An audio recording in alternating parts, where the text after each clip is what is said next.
Hi everyone, and welcome to my KringleCon 3 talk, Red Teaming, Why Organizations Hack Themselves. I'm David Tomaschik. I'm a senior security engineer on the Google Red Team, and I'm going to be talking a little bit about why we do red teaming and how we go about the approach of conducting a red team exercise. Before we dive in, I'd like to cover a quick disclaimer that the opinions stated here are my own and not those of my company.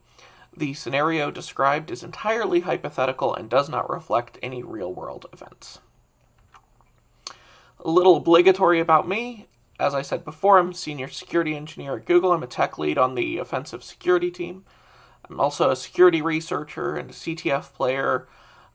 There's my Twitter and blog if you're interested in finding out more. I will also have a copy of the slides up on my blog once this goes live. So what is offensive security? Well, offensive security is basically using adversarial techniques to test security controls. Sometimes you'll hear it called ethical hacking. It's at least legal hacking. It's a spectrum of activity ranging from penetration testing to red teaming. It's authorized by the organization that is under attack. In the case of a internal red team, it would be authorized by your employer. It's also done as consulting, where you're hired by a company to come in and perform these attacks. In either case, it's done with authorization of the target. So red teaming in particular is a business objective-driven approach to offensive security. It's attempting to test the entire cyber kill chain, but through adversary emulation. And what I mean by the cyber kill chain is what we have here on the right. And it's the steps that generally any adversary, whether simulated or real world, will have to go through in order to successfully compromise an organization.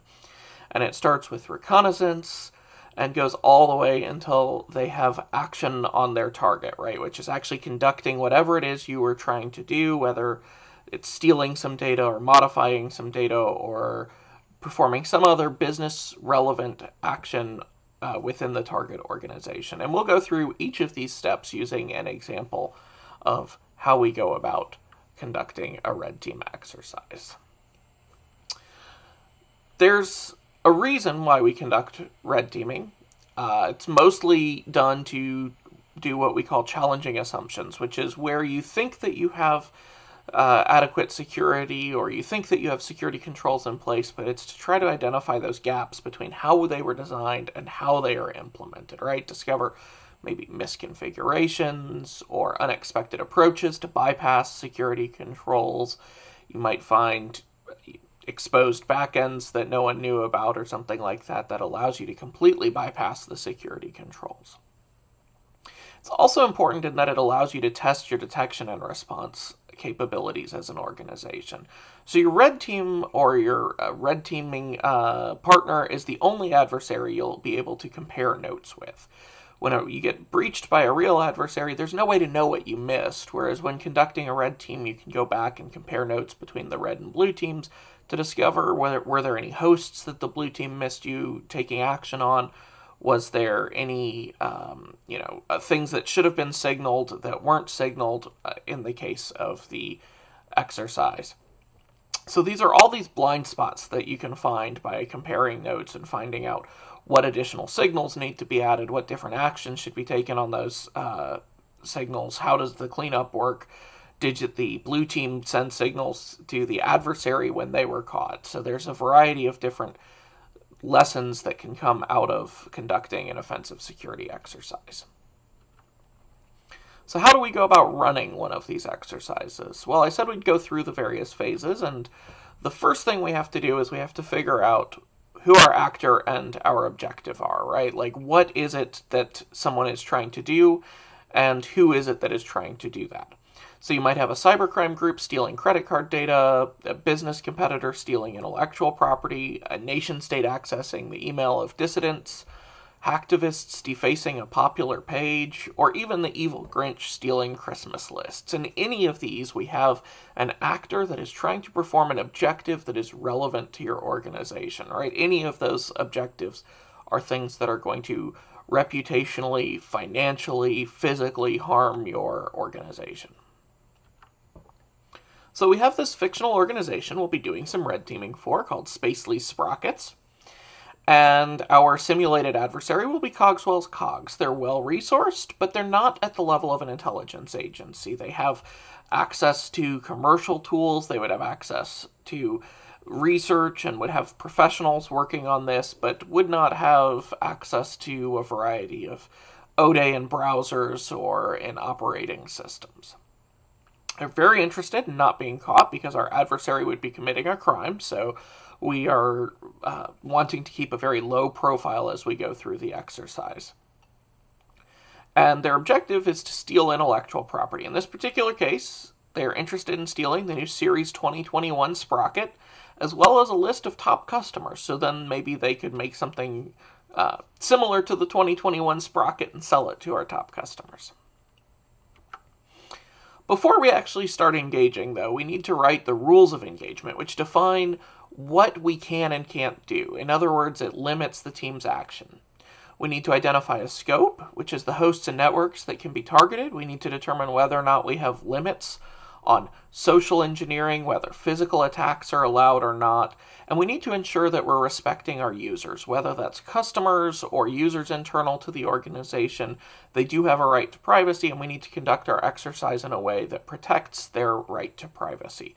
So we do put together a list of these constraints and what we can and can't do, and get both our leadership and our legal team to sign off. Rules of engagement can be either on a per exercise basis, or you can have standing rules of engagement if you have an internal team that's going to be conducting red team exercises on a regular basis that cover all of your red team exercises. So reconnaissance is about getting information about your target, and reconnaissance can be either passive or active. Passive reconnaissance is when you don't send any traffic to your target immediately. There's nothing that's going to alert them that an exercise is being conducted or that an attack is being conducted that focuses on them, right? And that can include things like reading job listings, which maybe list specific technologies that they expect familiarity with, that list specific skills that they expect new employees to have. These can tell you a lot about their internal tech stack. Looking for news articles, you'll find posts that say, you know, this technology has just been adopted by a company or something like that, and that'll tell you about their internal tech stack. And also looking for employees posting to support forums. It's amazing what you can find by looking at support forums, at public mailing lists, things like that, where employees may have disclosed information. Also, sometimes employees' personal GitHub repositories. Sometimes people will check in configuration files or even more sensitive information like cookies or credentials into a personal GitHub repository that's publicly exposed, which can obviously help you conduct your red team exercise. On the other hand, we have active options, which include things like performing port scans, brute forcing credentials, interacting with web servers to try to find vulnerabilities in them, performing SQL injection attacks, all kinds of active reconnaissance steps to try to find out about the environment that you're operating in. But all of these have an element of risk associated with getting caught. So if you're trying to be quiet about your attacks, these active options tend to be more noticeable to your target environment, and so are things that you want to either limit the scope of or conduct it from separate infrastructure than you're going to use for your actual attacks, or some other ways separate it from your active phase of your exercise so that the reconnaissance isn't attributable back to your threat actor. So in the case of Sprockets, we can do something called DNS enumeration to find out about their mail server, their VPN, and this is just a case where we take common subdomains and try to perform DNS lookups, and we find out which ones actually point to real hosts, and so that allows us to have an idea of what their infrastructure looks like from the very get-go just by guessing some of their domain names.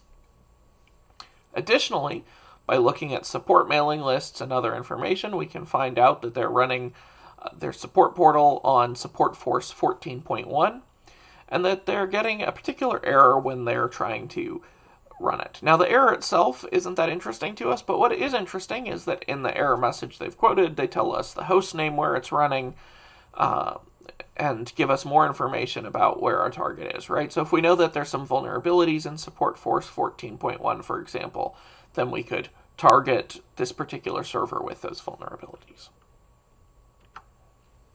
So the very next step we want to do is we want to gain some initial access to the target environment. And there's a bunch of different ways you can go about that. One of the most common ways for an attack to take place is through phishing.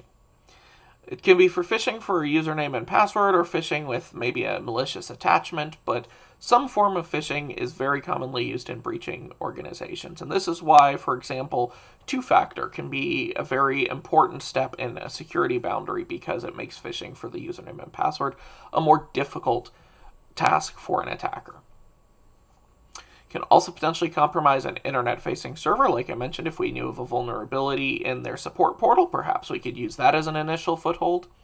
Maybe we can email them a malicious attachment, a document that when macros are enabled does something on their workstation and gives us some level of access. We could potentially drop a flash drive or something that looks like a flash drive in the parking lot and hope they pick it up and plug it in. Fans of the TV show Mr. Robot might be familiar with this particular style of attack. And on the right, we in fact have a product from Hack5 called the USB Rubber Ducky, which is a very, very well-known tool for conducting these kind of attacks. It's a small microcontroller that looks like a flash drive in terms of physical form factor, but in fact pretends to be a keyboard when you plug it in. So it can type in arbitrary things, which can do things like run a command or browse to a web page or any number of other things as if you were controlling their computer. Another possibility is to bribe an insider. It's a little less commonly done in terms of red team exercises, but is a real-world scenario where an insider might be subject to some form of coercion, whether financial or other coercion, to get them to perform an action like executing something on their work computer to give you an initial foothold. If you do decide to go that route in an exercise, do be sensitive of how you do it. Usually that's something we would do as a simulated initial foothold, where the insider would be someone who's volunteered to work with us. We're not going to try to coerce our own employees, because that is not an effective way to build trust between the security team and the rest of the organization. So how do we get initial access on Spacely's Sprockets? Well, one possible way is to send an email to support that links to a clone of the support site login page, right? We know where their support site is, so we can just clone the login page, and we can capture their username and password. And this is, of course, a form of credential phishing. And then maybe we can use that combined with the remote access or VPN server that we found earlier to log in and even get a remote desktop session on the support agent's workstation. So at this point, we have a remote capability into a workstation within their environment using their credentials. So now we need to move on to establishing a command and control mechanism, right? Sometimes you'll hear this called C2. And what that is it allows the remote access to your target systems. It's usually intended to obfuscate the traffic so it's not easily detected. It can either be a custom tool, or you can use existing or legitimate tools such as the Remote Desktop Protocol or Secure Shell. Maybe you just add an SSH key of your own as a backdoor to allow you access into the system. So there's a couple of different ways you can establish your command and control of the target environment. And the way we'll choose for Spacely's Sprockets is we'll actually use a tool called Metasploit. If anyone has much familiarity with penetration testing, or, for example, the OSCP certification, you've probably gotten very familiar with Metasploit. And we'll establish a connection from our environment back to the red team server. So this appears as an outbound connection, so is less suspicious than attempting to get something in through the firewall. Most corporate firewalls are fairly permissive in what they allow going outbound. And what Metasploit gives us the capability to do is to do things like run commands on the remote system, transfer files to and from the remote system, dump credentials that are saved on our target system, and also even route our network traffic through the Metasploit implant so that other attacks we conduct seem to be coming from within their network instead of coming from the internet. So this gives us a lot of different capabilities that puts us in a much stronger position than we were when we were outside of the network.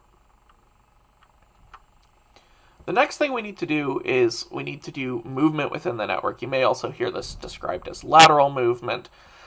Basically, the machine that you initially compromise may not have access to what you're ultimately going for. So in this case, remember, we want blueprints for the new Series 2021 Sprocket, and a support engineer probably doesn't have access to that. So there's a couple of different ways you can do it. You can do it by compromising internal hosts, using vulnerabilities present on those hosts. We can try to reuse the credentials that we have either from our support engineer or from credentials saved on their host. Or we can try various mechanisms of transitive trust, which is when one host implicitly trusts traffic coming from another host. So this can include things like moving within a Windows domain, for example. You might have login privileges on another host that you can use to remotely gain access to that other host.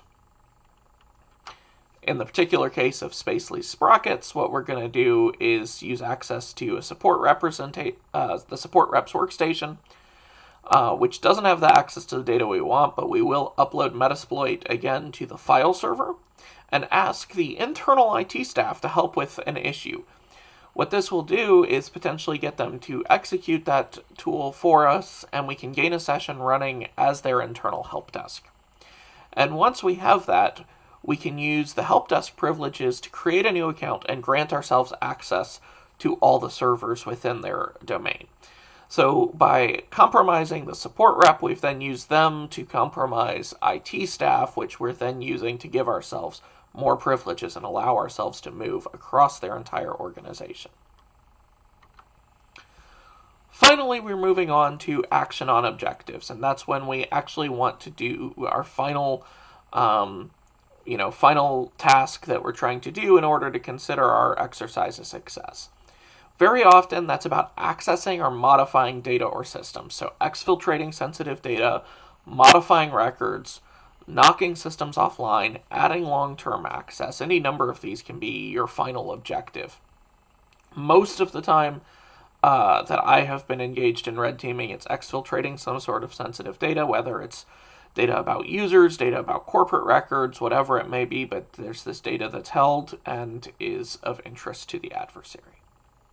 And in the case of Sprockets, we again want the blueprints for the new Series 2021 Sprocket. So what we want to do is access the file server that we've granted ourselves access to and archive product designs, archive customer lists, right? You can extract those as like a zip file or some other form of archive. And then first we'll copy the data back to the support individual's computer, the support engineer computer, because what we don't want is we don't want a whole bunch of traffic from the file server going directly to the internet. That might look suspicious, whereas traffic from a workstation to the internet is a lot less likely to look suspicious. So we'll copy it back first to an intermediate host, and then we will slowly upload the data to the server on the internet, and we'll do that in an encrypted fashion. And there's several different reasons for doing it encrypted. First of all, it prevents any data loss protection systems from triggering on the data, any DLP systems. Secondly, it does, because this is an exercise, one of the things we need to do is protect the data that we are touching. So uploading it encrypted protects the data because we do have an interest in keeping it secret. And finally, it does better match the TTPs, the tactics, techniques, and procedures of known adversaries. So uploading in an encrypted format has several benefits to us in a red team exercise.